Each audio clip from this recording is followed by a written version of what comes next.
1장을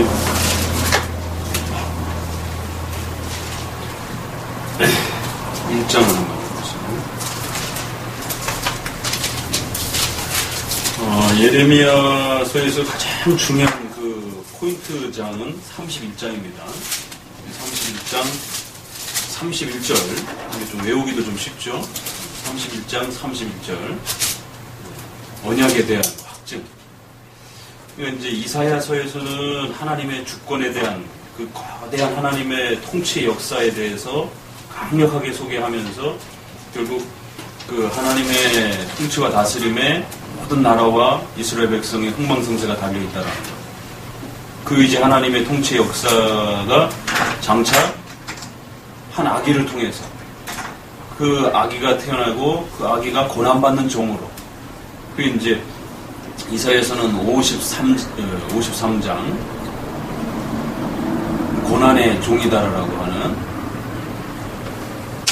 그러한 그 표현이 이사야서 이제 가장 중요한 그런 그 핵심으로 우리가 소개가 되었었습니다. 자, 그러면 이 예레미야에 있어서는 그 슬픔과 비참, 그 또 심판, 그 비참한 그 고통, 그 죄악으로 인한 그 엄청난 그 고통과 슬픔, 이러한 것들이 전반적인 주제이면서 결국 그것에 대한 회복을 언약의 회복으로서 이렇게 소개하는 것이 이사야의 전체적인 맥이라는 것이죠. 이사야와 예레미야의 맥이 좀 틀립니다. 이렇게 어떤 결론은 같을지라도 결국 그 접근하고 또 그것을 풀어가는 방식이 다르다라는 거예요. 그래서 예레미야는 고통과 아픔을 신앙생활하면서 이렇게까지 고통받고 아플 수 있다라는 거, 그런 것들을 이렇게 어우러지면서 결국 그것이 언약의 회복을 통해서만이 가능하다라는 거예요. 그래서 장차 오실 예수님은 그 언약을 회복하시는 분으로 이렇게 소개가 된다는 것이죠. 그렇기 때문에 31장 31절, 장차 이스라엘 집과 유다 집에 새 언약을 세울 것이다. 바로 그것은 그들의 마음속에 성령의 변화를 통해서 심어주시는 그러한 언약이다라는 거예요. 결국 31, 32, 33이 결국 그 언약에 대한 가장 중요한 그 설명을 담고 있는 그런 본문입니다. 그렇기 때문에 31장 31절 꼭 기억하시고 32, 33장까지 결국 그 언약이 어떻게 회복이 될 것이며 그 언약을 어떤 방식으로 결국 하나님이 적용하실 것이고 결국 그 언약의 축복과 은혜가 어디까지 어떻게 퍼져갈 것인지, 열매 맺을 것인지, 이러한 이제 언약에 대한 전반적인 그 하나님의 계획과 그 언약을 통한 하나님의 교회와 성도들에 대한 하나님의 손길들이 언약을 중심으로 해서 이제 이렇게 풀어져 간다는 거. 그렇기 때문에 결국 그 언약을 이해하지 못하게 되면 우리가 성경의 맥을 짚는데 상당히 어려움을 겪는다라고 말씀드렸어요. 그래서 웨스트민스터 7장에서는 언약장을 따로 이렇게 구분해 줄 정도로 언약이라고 하는 것은 신약과 구약이라고 하는 기본 틀에 있어서 아주 매우 중요한, 또 예레미야 전체를 이렇게 그 중심축을 이루고 있는 그러한 기본 개념이다라는 거 꼭 기억하셔야 됩니다. 그렇기 때문에 그 언약으로부터 벗어난 이스라엘 백성들의 죄, 그 죄에 대한 하나님의 진노, 그 책망, 그리고 또 성도가 그 언약을 지켜가면서 많은 그 죄와 갈등을 일으키는 그 아픔들, 결국 그 언약을 우리가 지키고 언약을 이 땅에 적용해가면서 그와 반대되는 많은 그 악들과 싸워가게 될 때 겪게 되는, 부딪히는 수많은 성도의 아픔과 고통스러움, 이런 것들이 이제 이렇게 어우러져 있다라는 것이.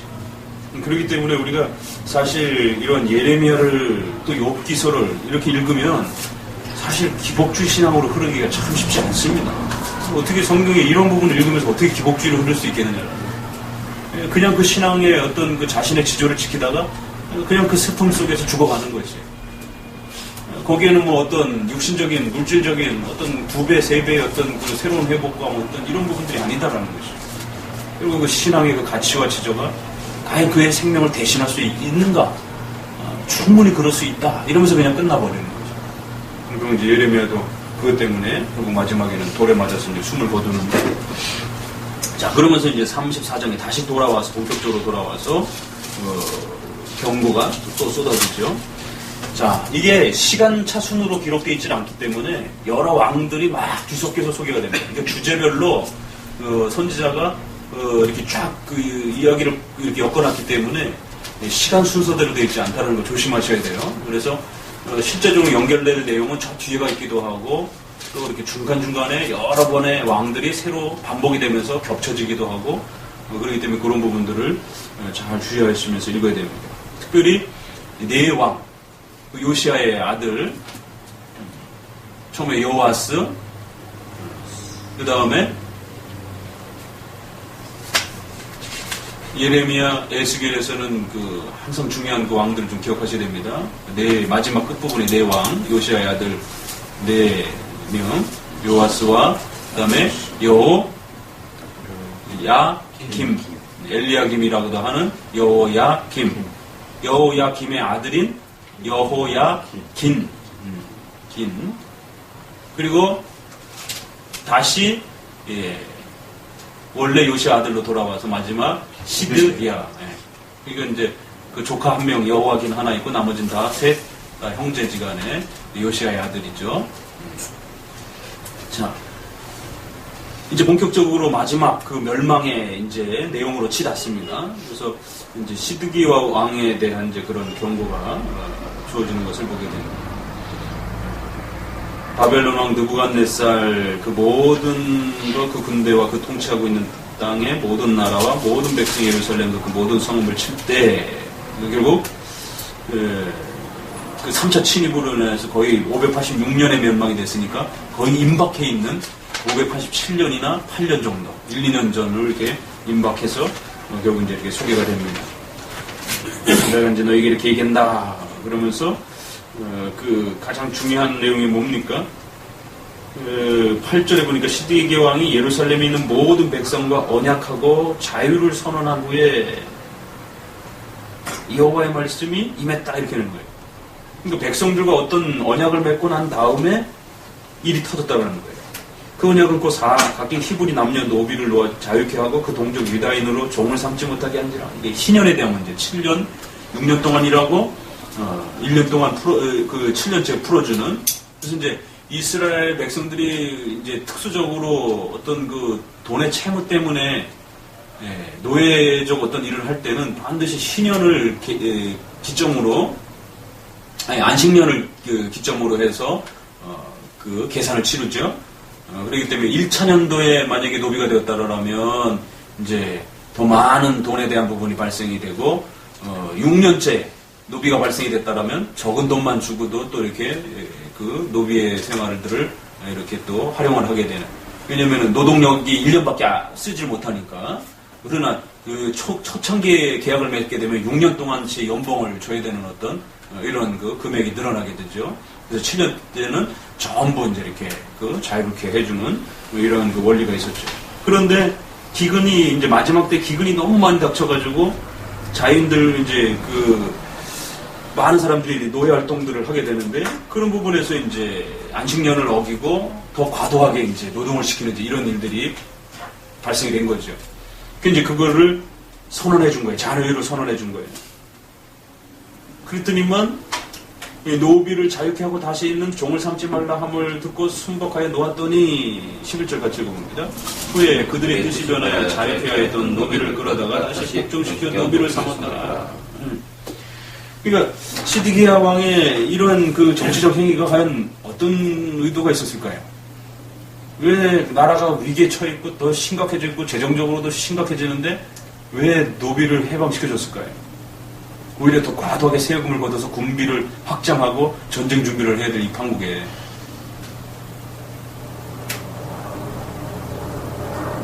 시드기야가 갑자기 노예를 해방시켜줬다는 건 귀족들의 반발도 상당히 많이 있었을 텐데 왜 결국 그 귀족들을 중심으로 해서 노비를 해방시켜주라고 결국 정치적 압력을 행한 거죠. 그랬다가 하면 다시 복귀시켰다는 거예요. 그러면 첫 번째는 왜 그랬을까요? 어떤 의도에서 이런 정치적인 행동을 했을까요?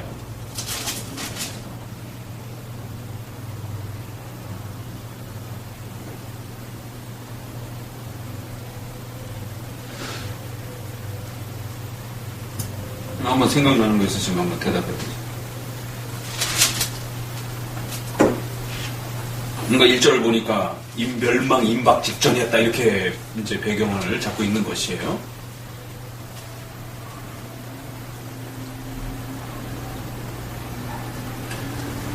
나라가 멸망 직전에 이렇게 이르기 시작하니까 왕의 마음속에 이제 불안해질 수밖에 없는 거죠. 그렇죠? 그러면은 군사적인 어떤 행동을 하든지 종교적인 행동을 하든지 뭔가 둘 중에 선택을 해야 된단 말이에요. 이스라엘 백성들이 종교 분리가 안 된 일치사회였기 때문에 그걸 이해하시면 돼요. 그랬을 때 상당히 이것은 종교적인 행위잖아요. 안식년에 대한 어떤 그 율법에 대한 어떤 그 절차들은. 그의 이런 걸 실행하면서 그의 마음속에 어떤 의도가 있었을 것 같아요. 느부갓네살이 거의 코앞에 쳐들어와 있고 나라는 멸망 직전에 있고 근데 우리가 생각하는 것 다르게 정치적인 군사적인 행보를 할 것 같았는데 갑자기 종교적인 어떤 행보를 해버렸어요.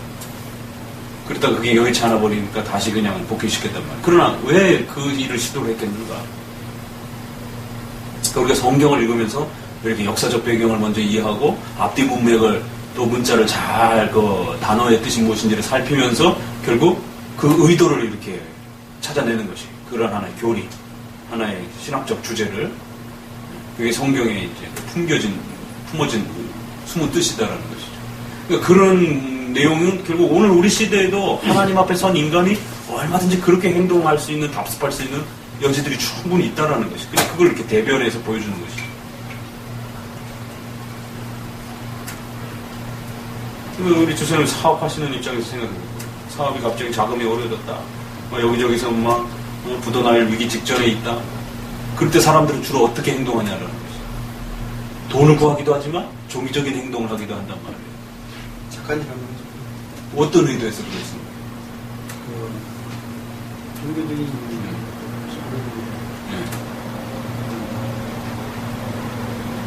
선한 행동을 그렇죠. 어떤 기대 심리가 있는 거죠. 뭐 좀 도와주시지 않을까. 내가 좀 이렇게라도 하면 그게 똑같은 겁니다. 그러니까 시드기야가 우리가 예상을 깨고 갑자기 종교적인 어떤 그 전까지는 이런 율법과 규범들을 잘 지키라고 그렇게 선지자가 외쳐도 들은둥만둥 하더니만 갑자기 멸망이 임박해 오니까 이런 엄청난 종교적인 이 재정 손실이 엄청나잖아요, 사실은. 그런데도 불구하고 종교적인 어떤 행보를 선택을 해서 아주 멋들어지게 이렇게 결정을 했답니다. 이게 순수성이 많이 떨어진다는 거죠. 결국 임시응변에 발등에 불 떨어지니까 하나님 살려달라고 이렇게 부르짖는 아주 그 전형적인 어떤 그 눈 가리고 아웅식의 어떤 하나님을 찾는.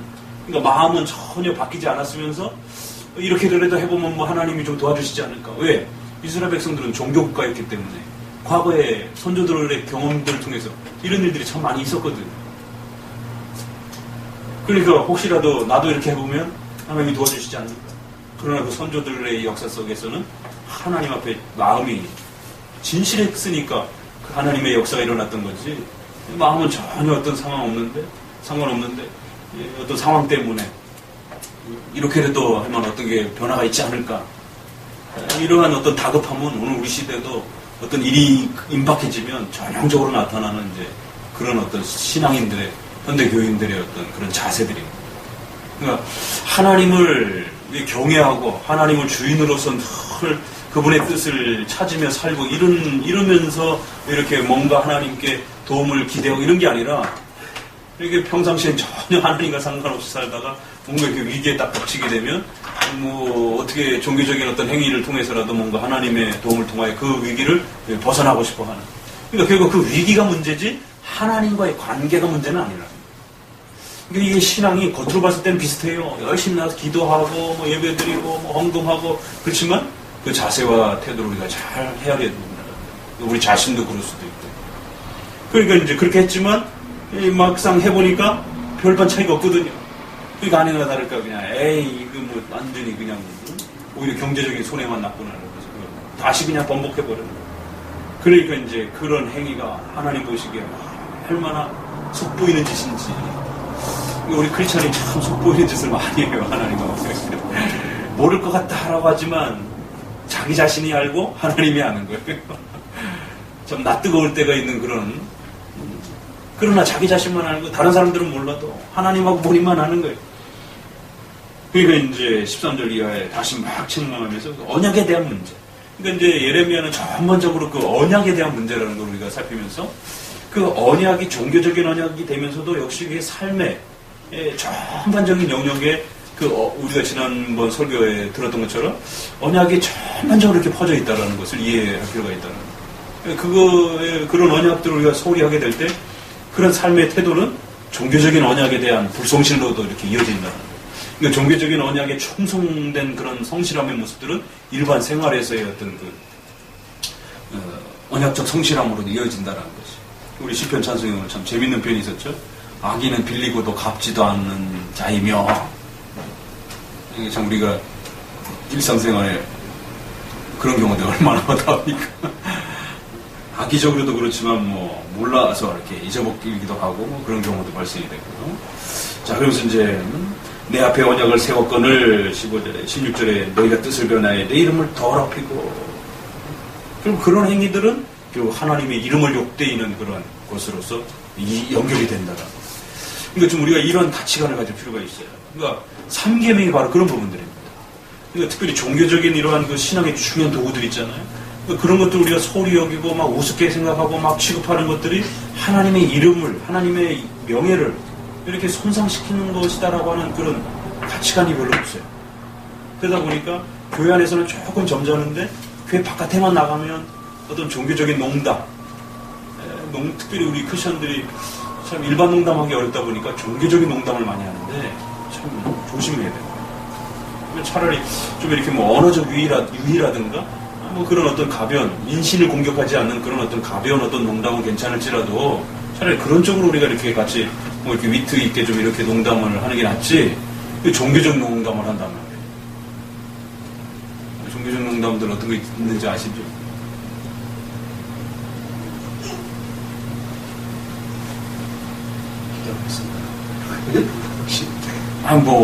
오늘 기도빨이 약하네, 이런 것도 그렇고, 영빨이 약하네, 이제 이런 것도 그렇고, 식당이라든가, 이제 이런 데 갔을 때도 그렇고, 아주 심심치 않게 우리 무식 중에 그냥 툭툭툭툭 내뱉는 어떤 그런 말들이 있어요.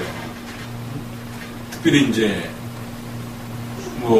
예종론과 관련해서 이제 그런 농담이 나오는데, 누가 이제 식당에서 밥 먹다가, 내가 오늘은 밥 살게 그러면, 하나님이 오늘 예정하시냐? 막 이러면서. 그 예정론을 그런 데다가 막 함부로 이렇게 난리많은 그런 교리는 아닙니다.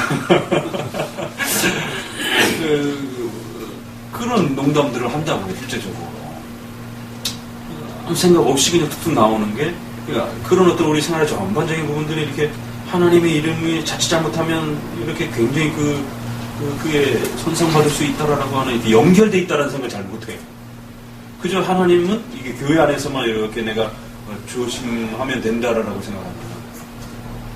너희가 뜻을 내 이름을 더럽히고 이런 지적들.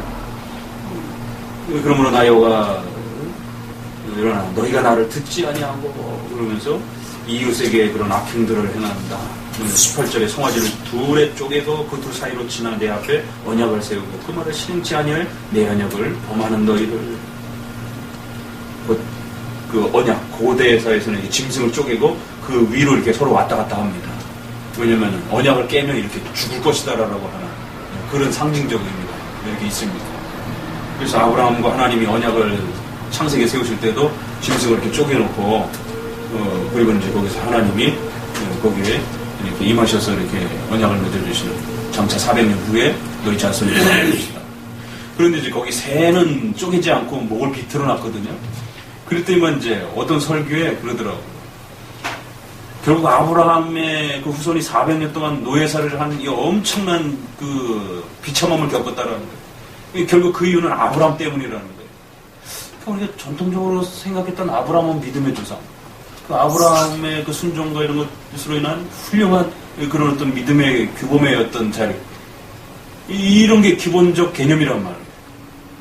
거기에서도 많이 위배되는 방향이란 말이에요. 아브라함의 죄 때문에 400년을 포로 생활을 했다. 그 이유가 뭐냐면 결국 다 짐승을 언약을 세울 때는 쪼개놔야 되는데 결국 마지막에 그 새 한 마리를 쪼개지 않아서 그렇다. 그러니까 이제 우리 크리스천들이 항상 열심히 하다가 작은 일에 결국 하나님 앞에 잘못하면 이렇게 큰 책망을 받는다. 섬찟하지요. 그러니까 똑바로 해라. 이렇게 하면 이제 은혜되는 것 같다. 이건 창세기의 전혀 의미를 곡해한 겁니다. 완전히 다른 의미로. 그러니까 설교가 본문을 읽는다고 해가지고 그게 하나님의 말씀이 아니라 정확하게 그 교리적 개념을 가지고 그 방향을 잡고 그 본문을 설명해 주느냐가 이렇게 중요하다. 그냥 들으면 그럴듯해요. 얼마나 그럴듯합니까? 근데 그거는 결국 원인과 결과에 대한 부분을 잘못 잡았고 결국 근본적인 그 아브라함의 믿음의 조상이라고 하는 이런 기본 개념도 잘못 잡았고 그 짐승과의 언약이라고 하는 구약의 의식법에 대한 이해도 잘못되어 있고 그저 그 새를 쪼개지 않은 거는 거기서뿐만 아니라 다른 성경에도 새는 주로 잘 안 쪼갭니다. 왜냐면 너무 작기 때문에 큰 짐승들은 이렇게 쪼개서 반은 하지만 너무 작은 새들은 쪼개기가 힘들단 말이에요. 그러니까 그냥 이렇게 목만 비틀어가지고 죽여서 그냥 이렇게 놓는 거란 말이에요. 이게 구약의 어떤 하나의 그 짐승 제사의식도 전혀 파악을 못하고 그걸 마치 죄로 취급했고 그 죄 때문에 400년을 가. 그건 전혀 상관없습니다. 그리고 이제 또 하나 아브라함이 졸았더라. 이제 새 쫓다가 이렇게 새 쫓다가 잠깐 잠이 들었을 때 하나님 나타나시잖아요. 그러면 거꾸로 생각해보세요. 그 잘못한 행위 구원에 대한 전형적인 그런 케이스가 된단 말이에요. 그럼 그거 조금 졸았다라고 그러면 그런 엄청난 400년 포로 생활을 그렇게 엮어버리냐? 그게 아니라는 거예요. 창세기 전체 맥락은 결국 그 다음 절에 나온단 말이에요. 그 아모리 족속의 죄악이 아직 관영치 않았기 때문에 하나님 내버려 두시고 400년 동안 두시겠다라는 거예요. 그건 결국 하나님이 전 세계를 통치하는 하나의 시간적, 공간적 개념에 있어서의 하나님의 계획에 담겨 있었던 거지 아브라함과는 전혀 상관없었던 겁니다. 오히려 아브라함 불러서 그런 언약의 조상으로서 세워주시는 언약 그러면은 최초의 아브라함 대표되잖아요. 그런 가치들을 전혀 이렇게 헤아리지 못하는 거예요. 결국 그거는 아브라함이 졸고 이런 부분들은 전혀 성경에 그 문제 삼지 않았다는 거예요. 왜? 하루 종일 내내 그거 지키고 있었기 때문에 피곤할 수도 있고 그리고 새를 쫓고 이런 부분들에 대해서 그리고 하나님께서 장차 결국 그 포로 400년도 결국 구약에서는 그걸 슬픔으로 표현하지 않고 그 연약한 70명을 늘리기 위한 강대 국가의 보호를 받도록 하시기 위한 하나님의 그 확대 정책이었단 말이에요. 바벨론 포로 70년은 책망이었지만 애굽 400년은 비참함으로 말하지 않는다. 다만 후대 뒷부분에 그 어떤 생활을 비참함으로 설명하면서 이제 죄로부터의 구원의 하나의 상징적 표현으로 썼지만 앞부분은 연약한 백성들을 늘리기 위한 하나님의 좋은 방책으로 소개가 됐다. 그리고 또 하나의 이유는 이스라엘 백성 키우고자 아무 잘못도 없는 사람들 마구 죽이는 이런 하나님이 아니라 아모리 족속의 죄악이 간영치 않았기 때문에 역시 그들에게도 시간을 주기 위해서 시간을 더 두는 이런 하나님의 총체적인 계획 속에서 이루어지는 것 같다가 마치 아브라함의 어떤 행위에 마치 그게 다 달린. 그러니까 결국 그 설교는 우리 자신의 어떤 행위에 따라서 결국 상급이 결국 결정난다라고 하는 결국 행위 사상, 공로 사상에 대한 전형적 설교가 돼버리고 본문하고도 또 전혀 상관도 없고 그 인맥과 그 역사적 배경 이런 것들을 잘 헤아리면서 해석해야만이 하나님이 의도하신 하나님의 뜻이 정확히 드러난다. 이거 결국 송아지를 쪼개고 이런 부분들에 대해서 아주 호되게 책망하면서 그 언약의 본질과 정신을 다시 이렇게 지적을 합니다. 그러면서 45장에 가서 레갑 족속을 이렇게 소개합니다. 그 레갑 족속은 그 누구죠? 기억나십니까? 겐 족속이라고 하시면 겐 족속의 후손을 레갑 족속이라고도 합니다. 겐 족속. 그러면은 이드로 기억나십니까? 이드로가 누구죠?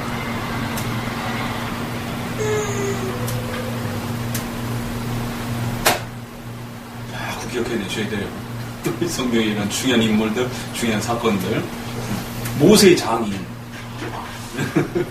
모세의 장인.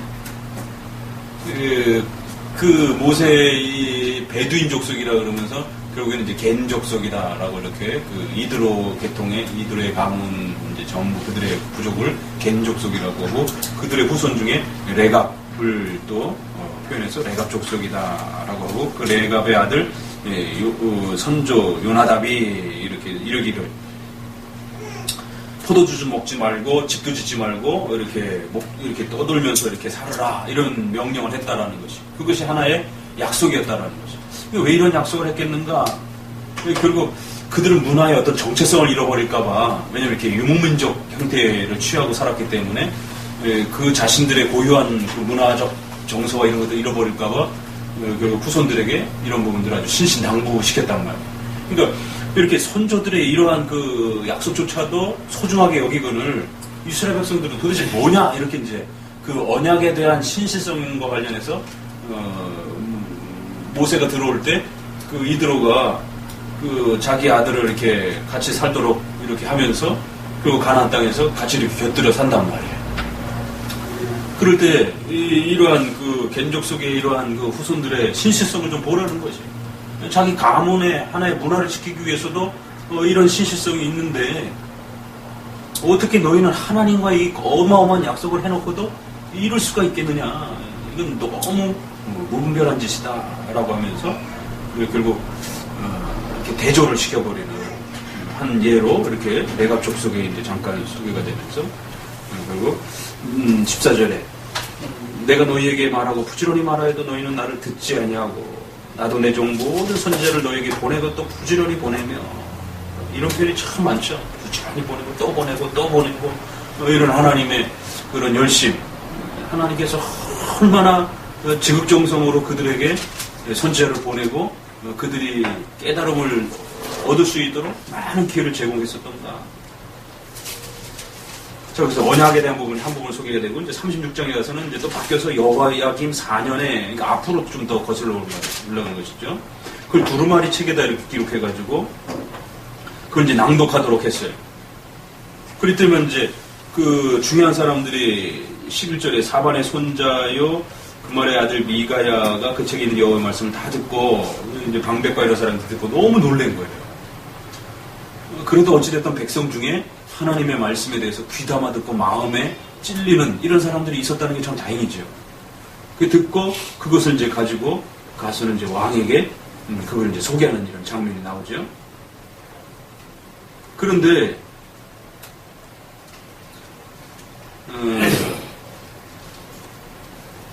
그 바룩이 이제 그것을 이제 얘기할 때 19절에 보니까 방백들이 바룩에게 이르되 너는 가서 예레미야와 함께 숨고 너 있는 곳을 사람에게 알리지 말라. 그러니까 이 방백들이 듣기에는 그 말씀이 상당히 문제가 심각하다는 걸 인식했고 그 말씀을 백성들이 듣지 않는다라고 하는 그 시대의 또 정황들을 정확히 짚은 거죠. 만약에 이게 그대로 만약에 드러난다라면 분명히 바룩은 잘못하면 죽을 수도 있겠다라고 하는 그러니까 그 시대와 지금 바룩이 예레미야의 그 손을 통해서 소개되고 있는 이 말씀과의 괴리 현상이 당대에 얼마나 컸겠는가를 우리가 짐작하는 거예요. 오늘 우리 시대의 개혁신앙에 대한 이러한 그 가치들을 예종론이라든가 이런 교회론이라든가 신론이라든가 이런 것들을 하나님의 주권론이라든가 이런 걸 소개하면 참 성도들이 불편해하잖아요. 교회론에 있어서 교회 본질론 같은 목사님들에게 참 불편한 진실 뭐 이런 것처럼 이 성전에 대한 어떤 그런 부분들을 이렇게 내려놓아야 된다라고 이렇게 얘기하게 될 때 얼마나 불편한 짓입니까? 잘못하면 우리 그 종교계에서 매도당할 수 있는 어떤 그런 사실들입니다. 예. 그냥 이렇게 침묵만 하고 있으면 그냥 다 같이 그냥 굴러가는 거거든요. 어찌됐든 성도들이 성전 지으려고 이렇게 가면 또 목사님은 또 그 울타리 안에서 또 살아갈 수 있는 거고 그러니까 목사님도 좋고 뭐 그러는 거니까. 그렇지만 불편하더라 할지라도 그 진실과 다르다라면 그걸 말을 해야 되는데 그게 이제 불신앙자가 아니라 신자라고 하는 그 대상들과 너무 큰 괴리가 있을 때 잘못하면 그것 때문에 이렇게 매도를 당하고 왕따를 당하고 생명에 지장을 받기도 하고 삶에 고립이 될 수도 있는 생존 문제가 부닥칠 수도 있는 거예요. 참 이러면 참 쉽지 않은 거죠. 교회도 그렇지만 또 이제 신학교 같은 경우에서도 더더욱 정직과 이제 어떤 의의를 이렇게 말을 해야 되고 어떤 이단의 문제와 관련해서 다르다라고 신학교 같은 경우는 더 선명하게 말을 해야 되잖아요. 그럴 때 이제 신학 교수를 채용하는 이제 이런 어떤 고용인과 피고용인의 어떤 이제 이런 위치에 있을 때 피고용인 입장에서 이사라든가 총장을 향해서 신학적 정체성이 다를 때 일반 학교야 그럴 수는 없지만 신학교 같은 건 좀 다르잖아요, 정체성이. 그럴 때 알미니안주의 신학자라든가 신비주의 신학자를 막 돈 때문에 뭐 기부금을 많이 내고 들어온다 막 이랬을 때 참 그 심각하단 말이에요. 경영이라고 하는 어떤 이제 이런 타이틀을 갖고 활동할 수밖에 없잖아요, 그죠? 그럴 때 이제 불편한 진실. 하나님을 대적하고 하나님의 교회를 파괴하는 이런 무서운 신학의 내용을 갖고 있는 사람을 단지 돈이 많다라고 하는 이유로 하나님의 죄종들을 길러내는 이런 신학교에 둘 수 있는가 봐요. 그게 하나님 앞에 얼마나 위험한 선택이냐라고 말할 때 이제 생존의 문제가 발생이 되잖아요. 그게 인사권을 전권을 갖고 있는 사람인데, 그러니까 우리가 항상 그 하나님의 진리를 우리가 갖고 살아간다라는 거는 이번 주 설교처럼 그 어떤 종교적인 어떤 그 유의로만 생각하시면 안 됩니다. 그건 삶의 문제예요. 결국 그것 때문에 내 생계에 어떤 위협을 받을 수도 있고, 생명을 생명이 위협받을 수도 있고, 여러 가지 좋은 기득권을 이렇게 위협받을 수도 있는, 그런 것과의 이제 부딪힘 속에서 선택을 요구하는 이런 중요한 문제들이 항상 발생된다는 거죠. 그래서 바룩에게도 그런 이제 위기가 겹치면서 방백들이 조치를 취하고, 그리고 왕에게 갖다 줬더니만 아니나 다를까 23절부터 있습니다. 여우디아가 3, 4편을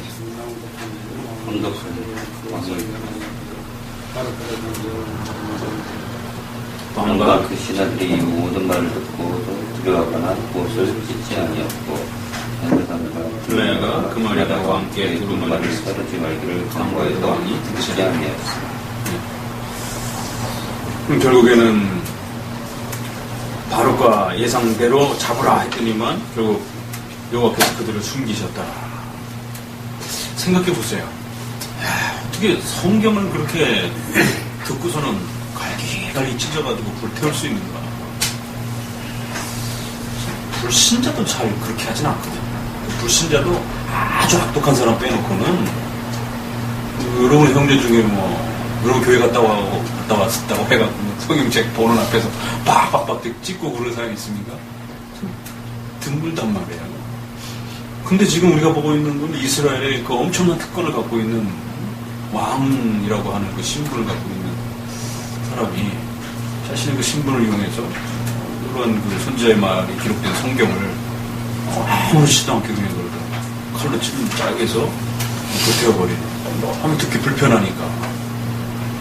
그러니까 결국 성도가 이 불편한 그 하나님의 뜻을 들었을 때 그 자세, 그게 이제 자기 자신의 현재 위치를 드러내는 겁니다.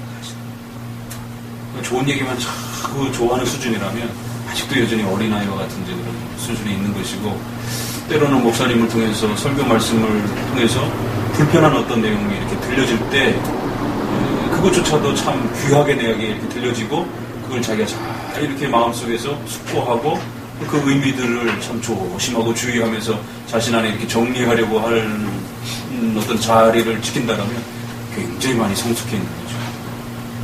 그런 게 벌써 성경에, 신앙에 대한 자기 자신의 위치를 스스로 파악할 수 있는 중요한 하나의 표대가 되기도 한다는 거죠. 성경에 그 우리의 죄와 관련돼서 그 죄에 대한 경고와 책망들이 거의 반 이상입니다, 사실. 이사야는 1장부터 그렇고요. 그러니까 기복주의 신앙이 사실은 끼어들 틈이 없어요. 성경을 제대로 읽으면. 특히 선지자들 같은 경우는 거의 다 그렇잖아요. 90% 이상.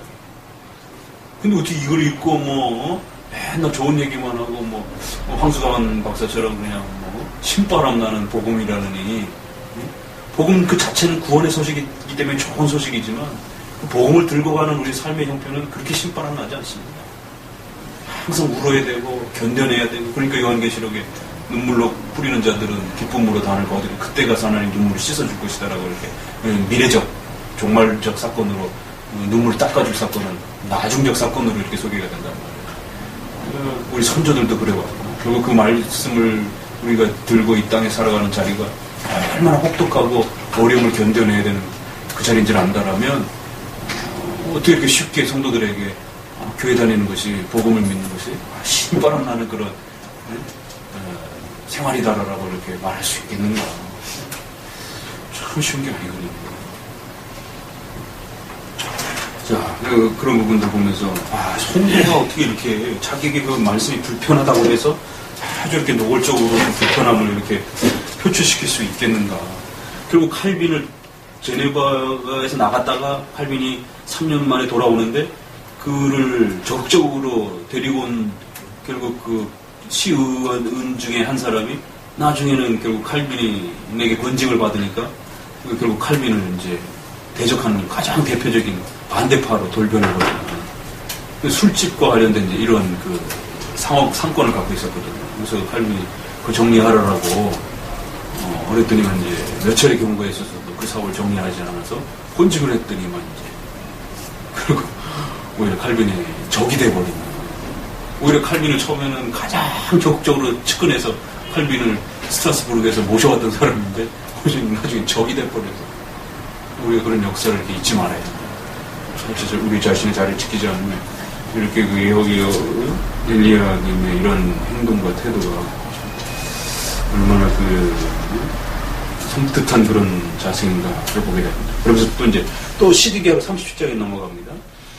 자, 그러면서 이제 결국 시드기야가 마지막 그 1, 2년 때에 어떤 일이 또 있었느냐면 5절 읽어봅시다. 바로의 군대가 애굽에서 나오매 예루살렘으로 있었던 갈대아인이 그 소문을 듣고 예루살렘에서 떠났더라. 그러니까 이렇게 쫙 포위를 했는데 애굽인들이 이제 그 바벨론의 계획은 이 남쪽 고대 강국을 물리치질 않으면 결국 이 중동 아시아가 또다시 이렇게 위협을 받을 수 있는 항상 그 화약고였거든요.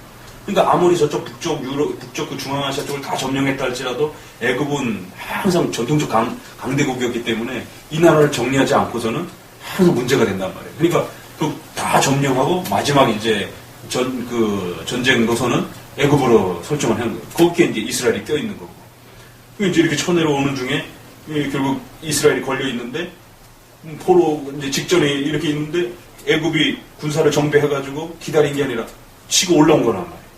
그러니까 이제 이 갈대군들이 위협을 느끼고 뭐 군사적인 어떤 재정비를 하려고 포로해서 여기를 넘고 가려고 했는데 그 타이밍이 정확하게 딱 올라오면서 뒤로 물러나는. 그러니까 이제 이 시드기야를 중심으로 해서 마지막 586년 1, 2년 전에 결국은 이제 예레미야의 말을 그나마도 들을까 말까 막 이런 타이밍이었단 말이에요. 왜냐면 갈대인들이 막 쳐내려오니까 그 전까지는 늘 경고해도 듣지 않다가 적이 눈앞에 보이니까 그래도 이제는 약간 기울일 듯 했는데 그 위험이 싹 사라져 버리니까 무슨 포로야 이런 식이었던 또 이제 그러니까 인간의 우리 성도들이 인간이 가질 수 있는 어떤 기회주의적인 어떤 그런 그 신앙의 어떤 자리 이런 부분들을 그 역사를 통해서 아주 그대로 노골적으로 보여주는 것이에요. 그러니까 그 어려움이 조금 잠시 해결됐다고 해가지고 금세 또 하나님을 향한 그 어떤 마음들이 금세 돌변해버리는 것이에요. 마음이 바뀌더라는 거죠. 그러니까 이제 여호와의 말씀이 뭐여가지고 27절에 너희를 도우려고 나왔던 바로의 군대는 자기 땅 애굽으로 돌아가겠고 갈대아인이 다시 와서 이 상을 반드시 취할 것이다. 나 여호와가 이같이 말하는 너희는 스스로 속여 말하기를 갈대아인이 반드시 우리를 떠나리라 하지 마라. 그들이 떠나지 아니하리라. 너희가 너희를 치는 갈대아인의 온 군대를 쳐서 그 중에 부상자만 남긴다 할지라도 그들이 각기 장막에서 일어나 이 성을 불사르리라. 갈대아의 군대가 바로의 군대를 두려워하여 예루살렘을 떠나매. 참 그런 어떤 아주 적절한 그런 시점을 하나님이 그러니까 이것을 이 본문을 이제 설교할 때 보통은 이제 교훈적 설교 중심이게 되면 그 사람에게 포커스가 맞춰져 버린다. 그럴 때 이제 개혁신앙은 그 사람들의 어떤 자치와 행동들을 파악하면서 결국 그들의 그 삶의 선택과 그 현장 너머에 하나님께서 그 모든 상황을 통제하고 계시면서 그리고 그들에게 그런 시간과 공간을 허락하신 하나님의 의도가 과연 무엇인가 이런 걸 항상 고민하셔야 돼요. 그게 이제 하나님 중심적 묵상으로서요. 얼마나 절묘합니까 하나님이. 이게 쫙 쳐내려왔다가 그냥 싹 내려와야 되는데 그러니까 이제 예레미 입장에서 보면 얼마나 하나님의 어떤 행하심이 답답할 수 있겠어요. 이제 여러분이 요나처럼 너네 죽는다 계속 경고했어요. 그 이제 안 보이던 바벨론 갈대아인들이 쫙 눈에 보인단 말이에요. 이제 막 성 앞에. 그러니까 예레미 입장에서 야 옳거니 내가 그동안 참고 말했던 게 이제 정말 이루어져 가는구나. 이제 그런 기대 심리가 이렇게 예레미 입장에서 잔뜩 부풀어 올라와서 이제 반드시 내가 말했던 게 진실이었다라고 하는 어떤 확증을 이제 자기 스스로도 가질 수 있는 어떤 그런 확신에 차 있는데 갑자기 바벨론 군대가 싹 빠져버린단 말이에요. 그랬을 때 이제 하나님을 향한 그 허망한 하나님 뭐 하십니까? 그럴 때 이제 이 백성들 시드기야와 백성들이 선지를 향해서 뭐라 말하겠어요? 거봐라 너 말 거짓말 아니냐? 네 말의 진실성이 도대체 얼마나 믿을 수 있겠느냐? 여기 애굽인들이 우리를 도우러 왔지 않느냐? 참 이럴 때 더욱더 괴로운 겁니다. 하나님의 어떤 말씀이 우리의 현장과 괴리현상이 나타날 때가 있어요. 그러니까 섭리라고 하는 것은 말씀드렸죠?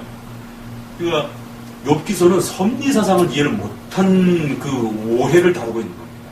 그러니까 섭리사상이라고 하는 건 하나님의 주권적 통치의 역사를 제대로 파악하고 이해를 해야 되는데 새 친구들은 인과응보, 잘하면 복받고 못하면 벌받는다라고 하는 이런 단편적인 인생 법칙만을 본 거예요. 하나님의 인생을 통치하는 법칙에는 그 법칙뿐만 아니라 전체를 포괄하는 섭리적 법칙이 있음을 가르쳐 주신 겁니다. 그러니까 섭리적 법칙이라고 하는 것은 길이 하나님의 뜻이 분명하게 보여지면 그 일에 적극적으로 참여하는 겁니다. 아니라 생각하면 단 한 발자국도 움직이지 않는 거예요. 아무리 좋은 그 어떤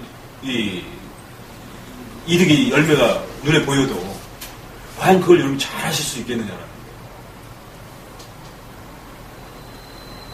이게 하나님의 사업이고 하나님의 뜻이 분명하다라고 하는 확증이 들면 목숨을 걸고 거기에 뛰어드는 것이죠. 또 그 반대도 마찬가지죠. 그랬을 때 그게 내가 확신한 만큼 진행이 돼가면 자기 스스로도 확신이 있은 상태에서 계속 추진하잖아요. 그죠? 그렇게만 돼가면 얼마나 좋겠어요. 그런 경우도 있다는 거예요. 그렇지만 그렇지 않은 경우도 있어요. 그 일이 확신하다라고 시작했는데 중간쯤 가니까 막 첩첩산중이고 이제 막 이럴 때 내가 잘못 판단했나? 이거 하나님의 뜻이 아닌가? 하나님이 막으시는 건가? 이런 생각이 들 수 있다. 그러면 내가 돌아서야 되는가? 돌아서야 될 때가 있어요. 하나님이 못 가게 막으실 때가 있단 말이죠. 그 일이 아니기 때문에. 그러면 돌아서야 돼요. 근데 어떨 때는 이제 이 예레미야처럼 이런 경우가 발생이 된다. 그게 분명히 바벨론이 쳐들어와서 멸망하는 게 하나님의 뜻이 맞거든요. 계속 그렇게 말을 해야 되고 그렇게 계속 추진해줘야 되는 거예요. 예레미야 입장에서는. 근데 상황은 그렇게 가듯 하다가 갑자기 정반대로 확 돌변해버렸어요. 그랬을 때 이제 예레미야 입장에서 확 당황스러운 거예요.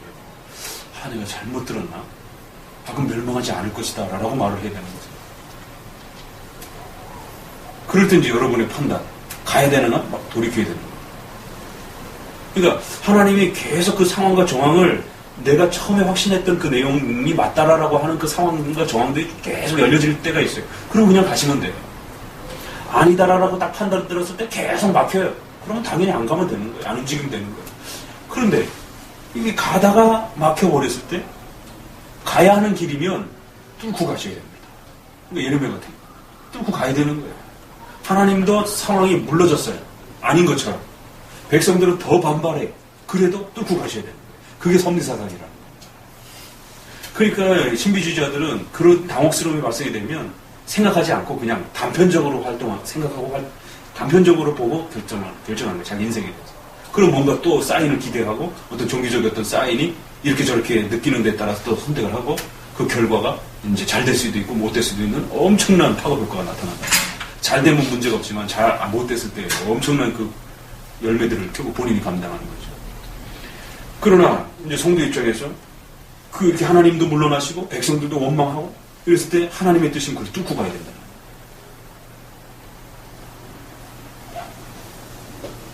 뚫고 갈 자신이 있으신가? 그러니까 예레미야 입장에서 생각해 보시라는 거죠. 뚫고 갈 자신이 있는가? 하나님도 물러나셨어요. 상황이 전혀 그렇게 되어갈 것 같지 않아요. 내가 처음에 확신했던 그 상황이 안 이루어질 것처럼 지금 상황이 반대 현상으로 지금 내 눈앞에 지금 막 오히려 펼쳐져 가고 있단 말이에요. 예를 들면 이제 처음 우리 이제 쉬운 얘기로 11조 생활을 이제 처음 시작하는 성도에게 특별히 사업하시는 분에게 주일날 문 닫고 해야 하나님이 도와주십니다. 그러면서 주일 성수하고 11조 하십시다. 주일 성수하는 것도 도전이고 자신의 자본금에서 10의 1 떼내는 것도 엄청난 도전이란 말이에요. 그럼 목사님 말대로 처음에 했더니만 한 도달은 그래도 영업 상태가 좋아져요. 이야 그런가 보다. 목사님 말이 맞나 보다 이랬는데 다음 달부터 그냥 갑자기 매출이 확 떨어지면서 그냥 손님도 확 떨어지고 주말 장사를 안 하니까. 만약 주말 장사가 피크라면. 그럴 때 이제 그 성도 입장에서 얼마나 당혹스러워요. 목사님 말이 틀린 것 같은데. 그럴 때 이제 목사님도 뭐라고 건면해야 되겠어. 틀린구나. 그럼 그냥 네가 하고 싶은 대로 하세요. 그냥 당신이 이래야 되겠네. 그렇지 않다면 그게 진리라 생각하면 끝까지 밀어붙여줘야 된다는 거예요. 걱정하지 마십시오. 잠깐 그런다 할지라도 견뎌내시고 끝까지 가십시오. 그럼 결코 하나님이 손해나게 하지 않습니다. 당신이 먹고 사는 부분을 책임져 주실 것입니다. 그럼 그 성도도 목회자도 하나님도 물러나신 겁니다. 다 잘 도와주시다가 오히려 더 마이너스가 막 나고 이런단 말이에요. 왜 하나님이 이러시느냐라는 거예요. 그러니까 하나님의 그 섭리적 의도를 파악하셔야 된다는 거예요. 성경을 읽으면서. 그러니까 예레미야와 시드기야를 우리가 배우고 교훈받고 그들의 행동을 교훈받는 게 아니라 이런 역사적 사건의 정황들을 통하여서 그 하나님의 의도가 도대체 무엇인가를 파악해내는 겁니다. 그러면 이런 사건은 우리가 전쟁을 치르지 않다 할지라도 비슷한 우리 인생의 삶의 내용들을 통하여 똑같은 그 하나님이 바라시는 그 하나님의 의도된 그 훈련과 테스트를 우리도 겪게 된다는 거죠. 왜? 그 신앙의 정점은 똑같기 때문에. 근데 때로는 하나님이 정반대로 우리를 몰아가실 때 우리가 본래 계획했던 하나님의 뜻이다라고 확신했던 그 뜻을 끝까지 밀고 갈 수 있겠네요. 참 많은 용기가 필요해요. 그리고 지금 아주 절묘한 타이밍을 하나님이 이 갈대아인들을 물러나도록 하신 것도 그렇고 왜 하필은 그때 애굽인이 쳐 올라온 것도 그렇고 자기네 그 장소에서 수비만 하고 있어도 모자를 파네 그걸 정비해갖고 치고 올라왔단 말이에요. 그러니까 예레미야 입장에서 이스라엘 입장에서는 마치 자기네 도와주러 올라온 것처럼 착각할 수도 있고 하나님이 절묘한 그 타이밍과 시간을 만드시면서 결국 그 성도들의 그 마음이 과연 상황이 그렇게 돌변했을 때조차라도 하나님의 그 진리라고 하는 그 말씀을 과연 신실하게 신뢰하고 그 열악한 환경을 과연 뚫고 갈 수 있는가 그런 훈련들이 성도들에게 테스트 되어진다는 것이죠. 그 상황은 다를 수 있습니다. 다른 여러 가지 상황들을 통해서 훈련받을 수 있지만 내용은 똑같다는 거죠. 명심하셔야 돼요. 자, 그러자 결국에는 예레미야는 반대로 행동하는 거예요. 오히려 백성 중에 분깃을 받으려고 예루살렘을 떠나 나가는 것입니다. 그래서 이제 예레미야가 붙잡아 가로되 내가 갈대인에게 이제 항복하려 하는도다. 그러니까 베레벨 소리 다 듣습니다. 매국론이 하여튼가 첩자니 베레벨 소리 다 들어가면서 그래서 방백들이 누가 예레미야를 때려서 서기관 요나답 집에 가두고 결국 그 예레미야의 끝까지 자기 자리 지키는 그 이유 때문에 결국 이제 엄청난 고통들을 겪고 목숨을 담보로 하고 이제 토굴에 갇혀가지고 결국 중리산인제 이런 부분들을 겪게 되죠. 38절에 보니까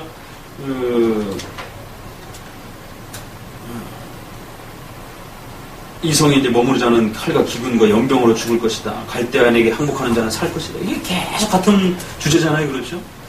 근데 상황은 정황은 전혀 반대로 돌아가고 있고, 그 방백들이 왕께과대 이 백성의 평안을 굳지 아니하고 해루가 오니 청컨대 이 사람을 죽이소서. 그가 이같이 말해 이성의 남은 근사의 손과 모든 백성의 손을 약하게 만든다. 용기를 잃게 만든다라는 거예요. 그러니까 왕도 너네들 마음대로 해라. 결국 이제 구덩이에다가 집어던져서 죽이려고 이제 보게 됩니다. 그러니까 지금 예레미야가 겪고 있는 이 상황, 매국노라고 하는 이 충분히 이해가 돼요, 그렇죠? 백성들 입장에서는 예레미야 정말 매국노입니다.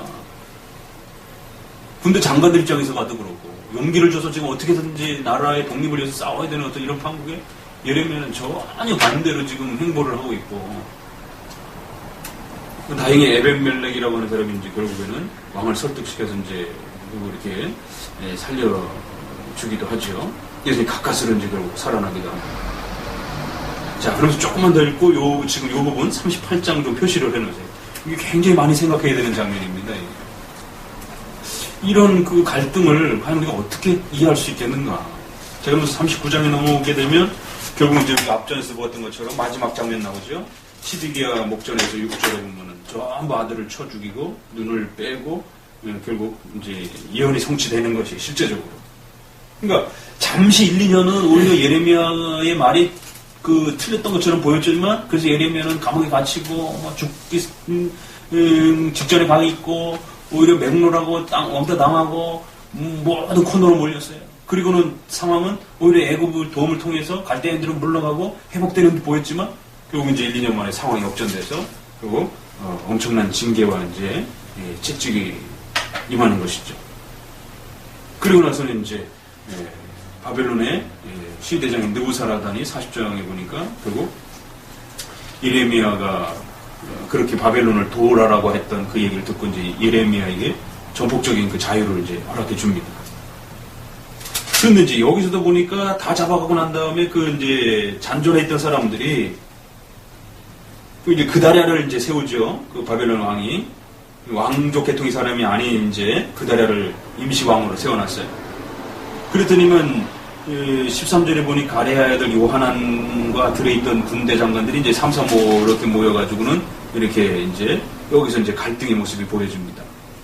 어떤 갈등이냐면 이스마엘이 너를 죽이려고 하는 것을 너 모르느냐 이러면서 이제 요하난이 충고를 합니다.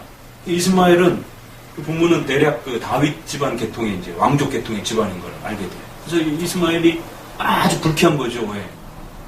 그 고려 왕조가 무너졌을 때 조선 왕조가 이성계가 세워졌을 때 고려의 잔존 세력들이 저기 뭐죠? 저기 때려 죽인 거. 정몽주. 이 몸이 뭐 죽고 그게 그 얘기 아니에요. 앞선 그 국가에 대한 그 왕조에 대한 어떤 그걸 잊지 못해서 결국에는 조선 왕조를 부정해버리는 결국에는 설득하다 나중에 다 때려 죽이잖아요. 고려의 그 충신들을. 이스마엘이 아주 불쾌한 거죠. 그 다윗 왕조의 전통성을 파괴되는 상태에서 전혀 혈통의 가치를 갖고 있지 않은 다른 자가 왕이 되어서 결국 이제 42절에 아니나 다를까 이스마엘이 이제 결국에는 그렇게 와가지고 그다랴를 죽입니다. 이제 그다랴를 죽이고 나자 요하난이 이제 군대를 파송해 가가지고 결국 다시 와서 그 이스마엘을 죽이고 백성들을 살려내죠. 근데 이제 문제는 이 요하난이 겁이 나가지고 왜냐면 그 지역에 있던 갈대아인들 다 죽여버렸으니까 이스마엘이 그다랴와 함께 다 죽여버렸단 말이에요. 그러니까 요하난이 이들을 데리고 결국에는 쭉 후반부에 보면은 애굽으로 가려 하여 떠나 베들레헴 근처에 있는 게롯 김함에 머물렀더라. 이 갈대인들이 두려워서 애굽으로 다 도망간다. 그러면서 결국 예레미야를 잡아가지고 결국 애굽으로 내려가는 것이. 자, 이제는 상황이 또 다른 상황이 주어졌어요. 애굽으로 내려가려고 하는 지금 정착하려고 하는 상황과 그 갈대아와 상황. 근데 또 여기 42장에는 이제 또 다른 그 매국노의 현상이 또 입장처럼 보여지는 거예요. 너희가 갈대아에서 그 빨리 피해서 애굽에서 나와서 갈대아로 피신해 가라는 것이, 거기 항복하라는 것이. 이스라엘 자체 안에 있어서도 문제인데, 아니 애굽에 그껏 피해왔더니만 이제 애굽에서도 또 피해서 빨리 탈출해서 갈대아로 들어가 거기에 항복하라는 거죠. 그러니까 참 그 요한과 그 백성들의 눈에 봤을 때 예레미야가 얼마나 참 어이가 없는 행동들을 하는가. 그렇죠. 이스라엘이 멸망 직전에도 그렇게 행동하더니만 겨우 살아남았는데도 불구하고, 그러니까 이제 그런 면에서 적의 적들이니까 애굽하고 이스라엘은 이제 처지가 비슷하니까 이렇게 애굽으로 피신 오는 백성들을 옹호를 해준 거죠. 왜냐면 한 사람이라도 더 수용을 해야 군대를 모집할 수 있으니까. 그러니까 이제 포용력 있게 애굽에서 받아주니까 백성들이 그쪽으로 선호를 한 거예요. 그러니까 형식적으로 봤을 때는 애굽이 훨씬 더 안전했던 겁니다. 그런데 예레미야는 거꾸로 적의 나라로 들어가 항복하라고 하더니 얼마나 얄미웠겠어요. 그러니까 또 같은 얘기가 10절에 너희가 이 땅에 여전히 거하면 내가 너희를 세우고 헐지 아니고 너희를 심고 뽑지 아니하리라. 이는 내가 너희에게 내린 재앙이 되어 뜻을 돌이키리라. 두려워하지 말라라는 것이.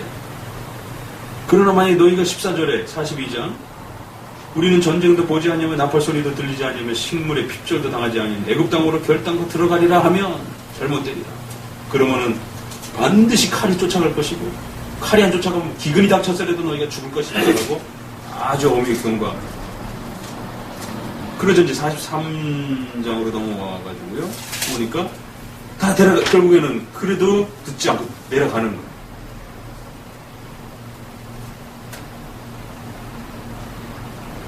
그러면서 이제 결국에는 이제 이 애굽으로 이제 내려간 그곳에서 결국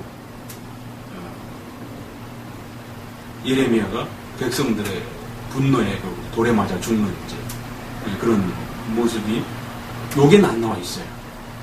그 이스라엘 이제 야사라고 그러죠. 이제 이렇게 정사가 기록사가 있고 이렇게 암암리에 이렇게 속에 내려오는 구전 형태의 이렇게 그 역사 예레미야가 애굽에서 돌에 맞아 죽은 것으로 이렇게 많이 알려져 있습니다. 자, 결국 예레미야는 그것 때문에 죽었어요. 그러니까 아까부터 우리가 계속 고민했던 그 매국노라고 하는 어떤 그 갈등, 아까 섭리 속에서 상황은 전혀 반대로 지금 흘러가고 있는데 하나님의 뜻이다라고 까지 밀고 들어가는 거죠. 자, 이제 이 부분에서 좀 청정리를 해보면서 마지막 그 두 번의 애굽과 갈대아의 이스라엘의 그 속에서 갈대아라고 하는 이 적대국가 속에서 하나님의 섭리적인 통치가 그렇게 진행되어 가는 과정 속에서의 그 예레미야의 갈등과 백성들의 그 판단의 착각, 이런 게 오늘 우리 시대도 얼마든지 발생될 수 있다는 것이죠. 그러니까 성도들은 보기에는 이게 하나님의 뜻인 것처럼 보여지는 것이에요. 왜? 정황도 충분히 그렇게 주어지고 있고. 그럴 때 이제 이게 목사님하고의 어떤 판단에 있어서 이게 만약 차고가 이렇게 서로 갈등이 이렇게 지게 될 때 교회가 엄청난 분란에 빠질 수도 있습니다. 그래서 교회의 안수집사님이라든가 이제 장로님은 그 판단을 잘 하셔야 되는 거죠. 그 이제 우리 이번에 그 교재 책의 마지막은 꼭 한 두 번 정도는 읽어보세요. 정치에 대한 부분. 아주 굉장히 그 중요한 부분을 잘 정리해 놓으셨어요. 그 뭐냐면 장로 정치의 그 독특성과 관련해서 목사님과 장로님들이 계시는데 이게 과연 어떻게 장로 정치가 될 수 있는가? 그 장로들의 평등성 이러잖아요. 그랬을 때 장로 만약에 그 투표를 하게 되면 장로님이 3-4명만 돼도 목사님 의견이 반영되지 않습니다. 왜? 투표를 하게 되면 민주주의 당회라고 하는 것은 이제 선거 원리 형태로 이제 결정을 하기 때문에 3대1, 3대1, 4대1, 5대1. 순복음교회 같은 경우에 보세요. 장로가 뭐 1000명 가까이 되잖아요. 그럼 1000명 대 목사님 한 번. 부목사님들은 투표권이 없습니다. 헌법상. 그럴 때 그럼 장로 정치가 가는 거죠. 그거 불가능하지. 그거 굉장히 중요한 문제예요. 그랬을 때 장로님들이 어떤 교회의 중요한 정책을 이제 본인들이 결정을 해버려야 되는 거죠. 그렇게 되면 이제 비전문가가 어떤 신학적 그 판단과 이해 없이 중요한 어떤 종교적인 어떤 교회의 사안을 결정하는 이런 형국이 되어버린단 말이에요. 그러니까 한국교회는 장로 정치에 대한 이해가 없고 장로님들에게 장로 교육이 제대로 안 돼 있어가지고 비전문가가 전문적 분야를 결정하게 되는 이런 일들이 벌어지는 거지.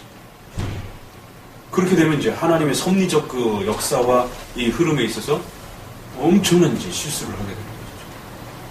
지난번에 우리가 여기서 조금 밝긴 그렇지만 모 교회에서 서울에 그 큰 유명한 교회 있어요. 아주 가장 유명한 그 교회에서 어떤 일이 벌어졌냐면 고소고발이 이렇게 장로님들하고 목사님과 고소고발이 일어났는데 목사님이 그 개척교회를 도우려고 그 자금을 전체 예산에서 이렇게 집행을 하려고 했어요. 그랬더니만 그걸 가처분 신청을 해버려요. 금지를. 법원에다가. 노회법에다가 총에다가 요청한 것도 아니고 일반법에다가 그걸 가처분 신청을 해버려요. 집행 못하는 금지 못하도록. 왜 그러냐면 여태 그 면목상으로는 이제 개척교회에 대한 지원금에 대한 어떤 부분이 있었대요. 그런데 그걸 집행을 하지 않는 거예요. 그게 관례가 돼버립니다. 근데 이제 새로 청빙된 분이 그걸 집행을 하려고 했어요. 있으니까. 그랬지만 장로님들이 그렇게 쓰면 재정이 너무 많이 손해가 빠져나간다고 못하게 막아버린 거예요. 그래갖고 이제 그 가처분 금지시키면서 이제 고소고발이 이제 막 발생이 되고. 그러니까 참 명분상으로 굉장히 교회가 해야 될 일들이잖아요. 그렇죠? 개척교회를 섬기고 돕고 그러는 거. 근데도 장로님들 그걸 왜 안 쓰는가? 여태 안 쓴 것에 대한 어떤 장로님들의 어떤 생각은 도대체 뭔가? 또 그거를 목사님이 또 이미 결의된 상황에 예산의 예산 안에 있는 거기 때문에 그걸 집행하려고 하셨을 때 장로님들이 또 그걸 못 집행하도록 한 그런 또 그들의 가치관 또 대체 뭔가 또. 그게 무슨 다른 어떤 정말 나쁜 일에 쓴다라면 문제가 되지만, 정말 명분도 좋고, 또 이렇게 가치도 그 분명히 하나님 앞에 올바른 일인 건 분명한데도 어떻게 장로님들이 그런 정의로운 일에, 그 집행하는 부분들을 이렇게 부정적인 인식을 갖고 있는가. 그랬을 때 결국 장로 정치 안에 의사 집행이 그렇게 되게 되면, 이제 전혀 엉뚱한 쪽으로 갈 수 있다. 신학적 검증이 되지 않는 이제 어떤 경영 논리로 이제 움직이게 되는 어떤 이런 식이 돼버린다. 그럴 때는 전문가가 거기에 대한 조언을 해줘야 되는데 이런 일이 벌어진다. 그게 이제 그 장로 정치 하나가 있어. 그랬을 때 그거를 사실은 일반 정치에서 배운 겁니다. 대통령의 거부권 뭐 이런 것들. 국회에서 올라오더라도 대통령이 봤을 때 이건 잘못됐다라면은 거부권이 있어요. 그러니까 장로들이 그러한 부분들의 어떤 그 의논을 하는 이런 부분들은요, 장로 정치에 해당이 되는 부분입니다. 그러니까 그 교회 업무의 그 일상 업무에 해당이 되는 부분이에요. 그리고 목사님에게는 뭐가 있느냐면 목회권이 있어요. 그러니까 목회권에는 설교권이 들어가 있는 거지. 근데 그걸 착각을 하는 거예요. 그러니까 장로님은 목사님 앞에서 말씀을 들어야 되고 징계를 받고 하나님 앞에 훈육을 받아야 되고 훈련받아야 되는 또 성도로서 그 목회권 아래에 있는 사람이라는 것이죠. 그리고 장로님은 목사님을 도와서 일반 업무에 대한, 그러니까 치리 업무에 대한 그 권한을 나눠 갖고 있는 겁니다. 목회권을 나눠 갖고 있는 게 아니에요. 거기에 대한 착각에서 이제 이게 혼동이 오는 겁니다. 그 치리권에 대한 교회 행정권에 대한 그 평등성을 갖고 있는 거예요. 근데 그게 말씀을 전하고 가르치고 양육해서 방향을 제시해주는 그런 목회권에 대한 그 업무를 이양받은 것처럼 이런 착각이 돼버려요. 그래서 이제 미국 장로교회에서도 실행했던 그런 하나의 예를 제시해주면서 그 장로님들이 이렇게 많이 있어도 그 의견을 하나의 그 의견으로 통합하는, 그래서 1대1의 그런 그 투표, 그러니까 이제 그 어떤 형식적 절차를 만드는 어떤 그런 것도 제안도 하기도 해요. 그러니까 장로님들이 많이 이제 의견을 제시를 했잖아요. 그 장로님들의 의견을 이제 동수로 하나로 이렇게 취급을 하는 거죠. 그리고 목사님도 한 분으로 취급을 하고 그랬을 때에 이 평등성을 해가지고 결국 투표 결정을 한다는 거죠. 전 그것도 하나의 대안으로 이렇게 소개가 되기도 하고 그러는데 우리 한번 고민하면서 읽어보세요. 그러니까 장로 정치가 말처럼 그렇게 쉬운 적이 아니다라는 것이에요. 자, 그럴 때 이제 왜 이 얘기를 하느냐면 그런 판단과 관련했을 때 엄청난 섭리에 대한 미스가 날 수 있다라는 거예요.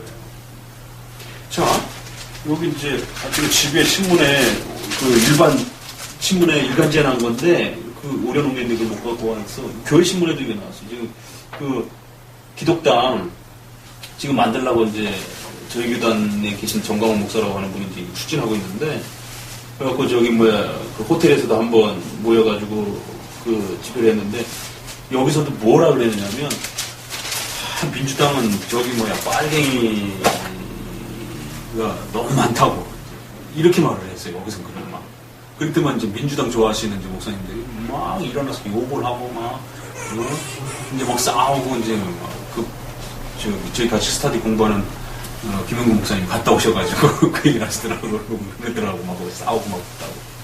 근데 이제 일간지 신문에는 금남교회 김홍동 목사님이 연합 국가 집회 하더라고요.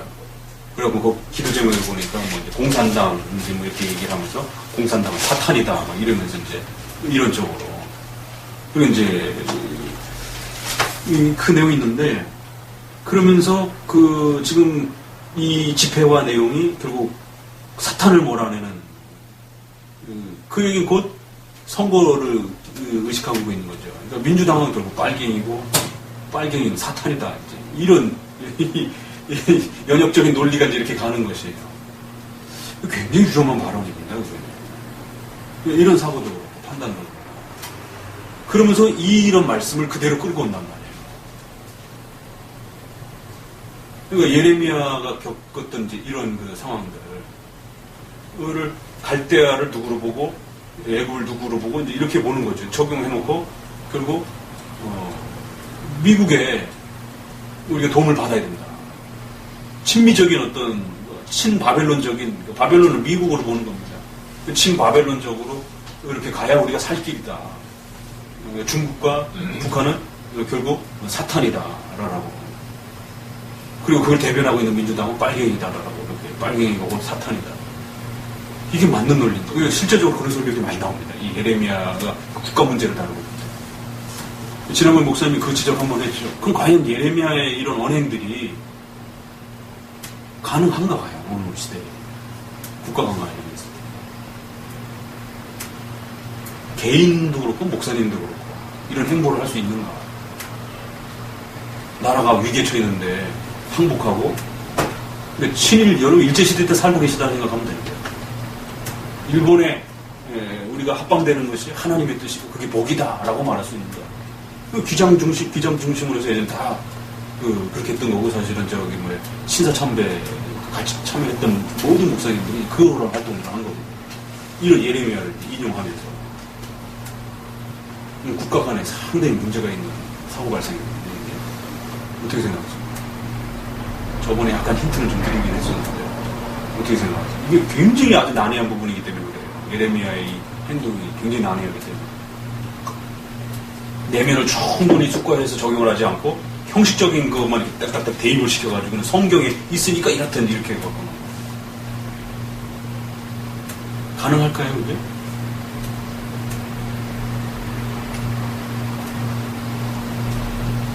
그럴 때에 조만식 장로님, 도산 안창호 이런 그런 집사님들이고 다 항일운동이 있습니다. 참 아이러니하죠. 그럼 어떻게 해야 되는지, 어떻게 해석해야 되는가. 나라를 빼앗긴 건 하나님 앞에 수치다라고 목숨을 걸고 유관순으로 다 교회 다니는. 근데 이 한쪽 부류의 사람들과 목회자들은 친밀파적인 그런 행동들을 하고 그게 곧 예레미야 시대에 하나님의 뜻이다라고. 근데 이제 저와 같은 이런 사고를 갖고 계신 분들은 목숨을 걸고 이제 항일운동을 하도록 성도들을 독려하고 나아가서 젊은이들에게 전쟁터에 나가라라고 이제 독려를 하고 이제 그런 식이 되거든요. 우리 시대면 그게 다시 겪는 거예요.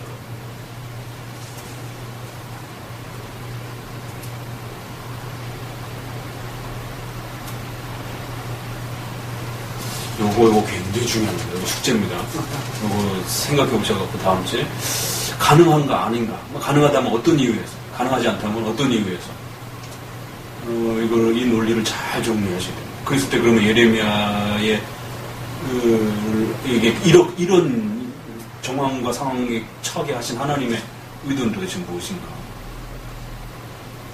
그랬을 때 우리가 과연 예레미야 이 말씀을 통해서 이 내용을 그대로 받을 수 있는가? 이거 잘못 적용하면 큰일 납니다. 아브라함이 이삭 죽이려고 하는 거 잘못 적용하면 큰일 나듯이 이 상황도 이거 그대로 적용했다가는 잘못하면 진짜 이게 바로 50년 전에 우리가 겪었던 그 내용입니다. 매국노 완전 친일파니 이쪽에서 그렇게 욕하고 저쪽에서는 아니다라고 서로 엄청난 갈등을 일으켰던. 그래서 결국 그 문제 때문에 보수파와 진보파가 쫙 나눠져 버렸잖아요. 지금은 WCC를 통해서 보수파와 진보파 나눠졌지만 그때는 바로 그 국가에 대한 문제 때문에 친일파냐 아니냐 항일운동파냐 이렇게 했어요. 그럼 항일운동파 쪽에는 일단 정당성을 둔다라면 거기에 대한 납득할 만한 성경적 논리적 설명이 분명히 있어야 된다는 근거. 그래서 친일파적인 그 행동들에 뭐가 문제가 되는지를 정확하게 잡아주고 젊은이들에게 또 그런 인식을 불어넣어주지 않는다라면 젊은이들은 이제 기독교가 결국 국가와 이런 위기와 이런 삶에 아주 중요한 사회적 문제와 관련됐을 때 기독교는 아주 뭐라 그래요? 어용 국가라고 그러나 허수아비 어용 교회처럼 허수아비 교회처럼 국가의 신여 역할을 하는 그런 식의 바벨론의 신여 역할을 하는 이제 예레미야처럼 충분히 그런 식. 그래서 이제 젊은이들이 군사 독재 시절 때도 아무 소리 안 하고 교회가 가서 막 축복해주고 막 이런 거에 대해서 환멸감을 느끼고 이제 막 이런 특별히 보수 교회를 향해서 막 그때 이제 기장을 중심으로 해서 또 저쪽은 막 민주주의 항의 쪽에 투쟁하고 막 이랬잖아요. 그러니까 이제 보수 교회에서는 거기에 대한 답을 못 하는 거예요. 항상 기득권적인 어떤 또 좋은 것만 누리고 거기에 대한 또 침묵하고 있고 이렇게 오히려 사회의 그런 어려운 일들은 기장이라고 하는 오히려 자유주의 교회들이 나서서 통일운동하고 그런 또 사회의 어려운 층을 대변하고 이런 부분. 보수주의는 왜 가만히 있는 거야? 뭐가 잘못된 거야 도대체? 여기에서 젊은이들을 많이 잃어버렸습니다. 젊은이들이 한참 막 대학생들이 거기에 눈뜰 그런 국가 사회 문제에 대해서 이제 막 눈뜰 시기잖아요. 그러니까 저희 때 막 빨간띠 들고 막 데모하고 막 이럴 때 그때 이제 그런 갈등이 있었어요. 그때 막판이었거든요. 최루탄 시대의 마지막 시대였는데 저희가 학교 앞에서 노동자가 죽어가지고 병원에서 이제 막 다 시위 나가야 되는데 이제 거의 신학과 중심으로 해서 학생들이 시위에 나가야 되냐 말아야 되냐. 한쪽에서는 나가지 말아야 된다. 한쪽에서는 어떻게 정의와 이 불의에 대한 문제를 가지고 하는 신학도들이 가만히 침묵할 수 있느냐. 그리고 한쪽 머리들은 띠들고 하얀병 들고 나가고 전도사님들이 한쪽은 그러면 안 된다 그래서 기도원에가 저기 그 기도실에 가서 기도하고 이쪽은 이쪽 비난하고 이쪽은 이쪽 비난하고 막 소리 욕했어요. 그때 제가 기독학생의 회장이었습니다. 그래 그때 참 어려웠어요. 그때는 평신도 있기 때문에 결정 못하겠더라고요. 지금도 저희처럼 평신도들 혼란스러운 중에 우리 국가에서 가끔 이렇게 촛불 집회 같은 거 하지 않습니까? 그러면 저는 개인적으로 정당하기 때문에 우리 그리스도인이니까 기독교인도 그런 데 참여를 해서 해야 된다고 생각을 했는데 또 어떤 다른 이렇게 그 상충되는 말씀하신 입장인 것 같더라고요. 그리스도인은 그런 거 하는 거 아니다. 기도해야지. 그럴 때는 참 그게 저희가 겪었던 그 화염병 사건하고 똑같은 거예요. 되게 혼란스럽더라고요. 엊그제 신문에 보니까 그 서경석 목사님 그 유명한 분이거든요. 여기 반찬 나눔 우리 할 때 여기 서경석 목사님하고 저기 손보 장로님하고 그 대표해가지고 만나기 위해서 작은 교회 연결해가지고 반찬 나눔 했는데 저기 제주도 미국 그 해군기지 그거 저기 막는 악한 무리들을 막아야 된다고 그러면서 그 제주도로 간다라는 거예요. 그랬더니 이제 신문에 제주도에 있는 성도 올림 이래가지고 그 이제 군기지 반대쪽에 있는 사람인가 봐요. 어떻게 신앙의 이름으로 그걸 악이라고 말할 수 있느냐, 반대하는 사람들을. 나는 한 성도로서 제발 목사님이 내려오시지 않았으면 좋겠다 이러면서 이제 글을 이렇게 쓰고. 참 그런 게 갈등입니다. 김홍도 목사님이랑 막 빨갱이다 막 이런 것들이 이쪽에서는 막 악한 세력들이 무리들이 이제 그런 식으로 막 도매하니까 또 그쪽에 또 성도들이 있는데 성도 입장에서 뭔가 이유가 있어서 또 반대를 하는데 그게 나중에 성도들끼리 싸우는 이 역사 속에 이게 반드시 돌고 돕니다. 그래서 웨스민스터에 그래가지고는 그 국가관하고 교회관께서 같이 있는 거예요. 이걸 정리를 못하게 되면 양심의 갈등을 통해서 항상 문제를 일으키는 거죠. 이쪽에 있는 사람들, 이쪽에 있는 사람도 과연 성경적인지 서로 모르면 서로 성경적이다라고 하면서 싸우고 서로 또 그러면서 또 양심의 가책을 갖고. 조금 이제 제가 운만 튀어났으니까 다음 이제 한번 그런 사건들을 좀 한번 좀 더 이렇게 제가 이렇게 얘기했던 것처럼 비슷한 사건들도 한번 좀 이렇게 찾아보시면서 왜냐면 그런 고민을 하면서 이거 아주 정확하게 정립을 해 놓으셔야 되는 아주 중요한 문제이기 때문에 그래요. 자, 기도합니다. 하나님 감사합니다. 오늘도